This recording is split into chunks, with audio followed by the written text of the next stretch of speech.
What's going on, YouTube? Guess what I got the other day? Yeah. Fucking finally. It's a lot darker than I wanted. If you get straight up on it, it's blue. But any kind of angle, and it just turns black. But, you know, whatever. It is what it is. I waited so fucking long for it. And I got to get this thing off my lift. I got shit to do. So I'm not going to redo it. It'll work. I was just going to go black anyway before I decided to go blue. It looks good. It really does look good. I like this. I thought powder coating would be thicker. Because remember always watching Orange County Choppers back in the day, and they always had to scrape off powder coat where bolts go and shit. But this doesn't look too thick.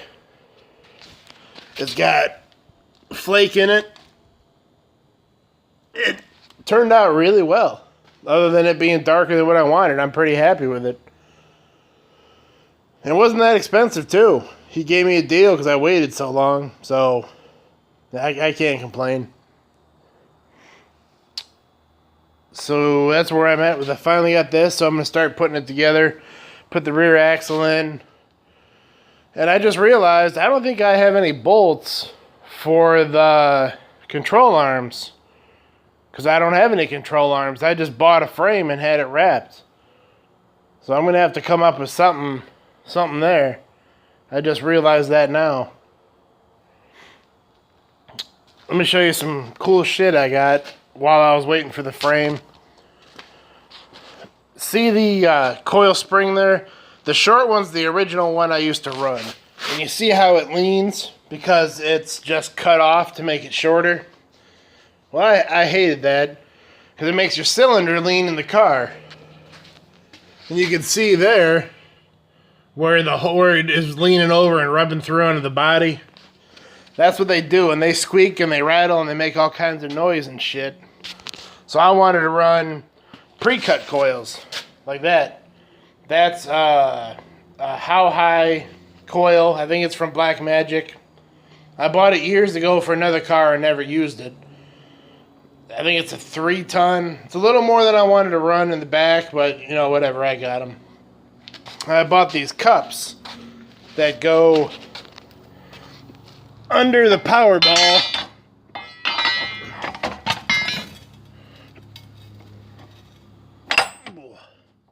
There's the cylinder.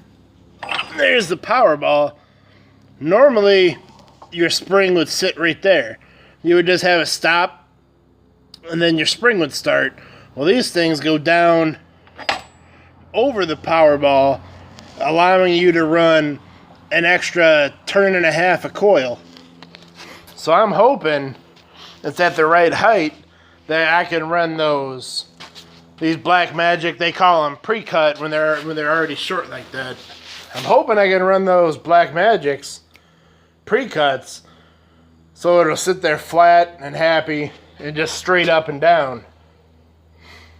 One thing I did notice is that, let me get around the back side here.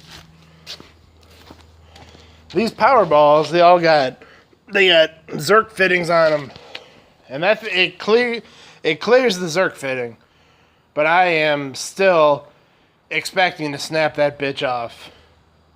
I don't know how it can't. Another problem I see is when I go to 3-wheel, when I go to lean, it kind of binds up a little bit until the cylinder comes out just a little bit to lean over because it's sitting on top of that power ball. I don't know anybody that's ever ran these before. I don't know if that's going to be a problem. So we'll see. I don't know. I'm going to try them out because I don't like the way my cylinders lean. Something else I did, I had the gas tank out that replaced that sensor all the way in the top. That was the sensor that was broke. That was to measure the tank pressure. So that wasn't bad. It was like 20 bucks. And it was really easy getting the tank out, obviously. That didn't take too long.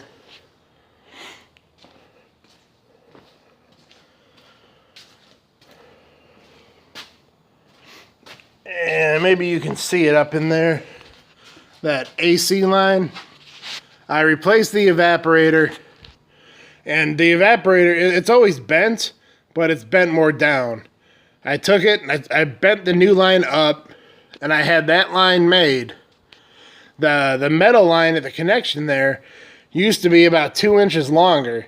I had them shorten up the metal line right there and add more rubber. So now it goes up over the cylinder, kind of like that, instead of over the top of it, where it was hitting before and it just fatigued the aluminum line and knocked a hole in it. That's why I had to replace it. So that should be taken care of. And that's all I got. I put the new blower motor resistor in it and did that. And now I'm just gonna start putting it together, I guess. I'll check back in a little bit. Okay, I'm back. I got the rear suspension in. Those coils are just temporary. The little Cadillac coils I had in there before, I gave to the neighbor for his derby car. And I had these laying around.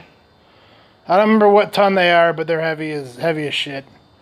They'll work though. They're just temporary. And getting these arms in sucked.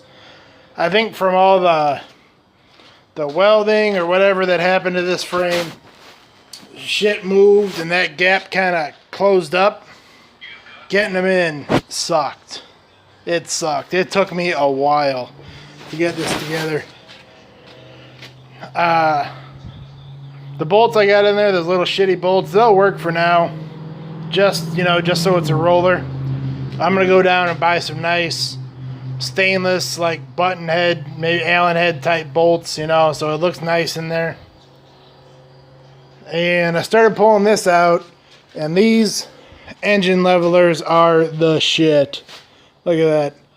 I got the whole engine, transmission, exhaust on it, drive shaft still on it. I just got that whole thing pulled up.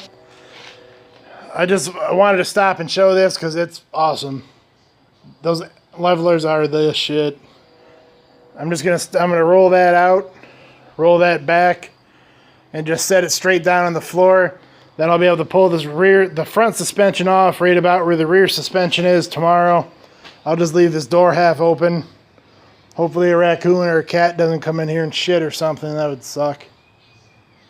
But that's what I'm doing. That's where I'm at. Oh, and I broke this. This power steering line right here. It was rusted together. The fitting was loose, but the fitting wasn't loose around the line. And I heated it with my propane, hit it with penetrating oil, and nothing. So screw it. More money, I'll just buy another one. That's what you gotta do when you play with old cars, I guess. Peace.